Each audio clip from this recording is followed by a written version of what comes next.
Well, I don't know whether Ukraine falls, but I suspect Russians are bringing really heavy guns there, and they definitely will take Kiev. So I think what will be aftermath is not clear.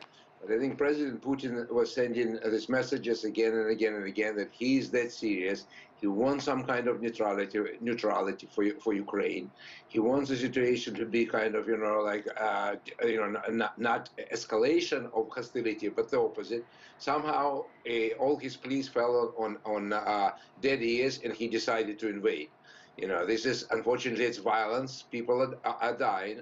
But, Russians sending the same message again and again and again. We're not that much interested in conquesting Ukraine. We're not much interested in killing the people. But we want to get the job done in the sense that we want to have some kind of government which is not going to be hostile to us, which is not going to be like a point figure for United States, which is not going to bring NATO in. So that's kind of people are loggerheads. I imagine that the best solution for this moment will be, some country like China presiding over negotiation where, Ukraine, Zelensky would agree on these conditions and the violence will stop. Otherwise, I guess that's what Russians want to get, Kiev, probably, and other major cities, Odessa, and then they will be negotiating for the same things, but from the position of strength. How it will unfold, remains to be seen. But at the end of last year, though, there was almost 100,000 troops on the border with Ukraine. This crisis seemed to have been very, very well thought out and planned. Many thinkers here say that, these demands that Russia is asking for is just a smokescreen, just to give an opportunity to enter Ukraine, knowing very well that neither NATO nor Ukraine would meet these demands, and that this was all part of the plan, that they want Ukraine under the fold of Russia, just like Belarus. Well, what we're dealing with is always the case of war with sort of two sets of narratives.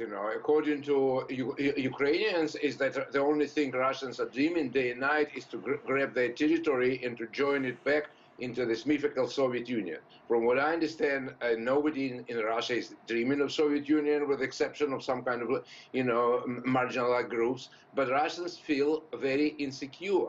If you look at the history, for 400 years, 1610, Poles invade Russia, take over Moscow through Ukraine. Swedes, 100 years later, through Ukraine. Napoleon marches through Ukraine, burns Moscow down. Germans, First World War, Second World, it always comes through Ukraine. So Russians feel unbelievably insecure in this area, the same way like Poles feel insecure about Russia. Okay, but where does it stop? Moldova, Georgia, they're both not members of NATO. Does that mean Russia's going to enter those two countries as well? No, not at all. And we saw it by this example. So when Russians, we in 2008, when there was escalation with Georgia, they marched to Tbilisi. They sort of got what they wanted. They marched back. Georgia is still functioning as its own. So I think Russian record actually, since the fall of the Soviet Union, they were withdrawing.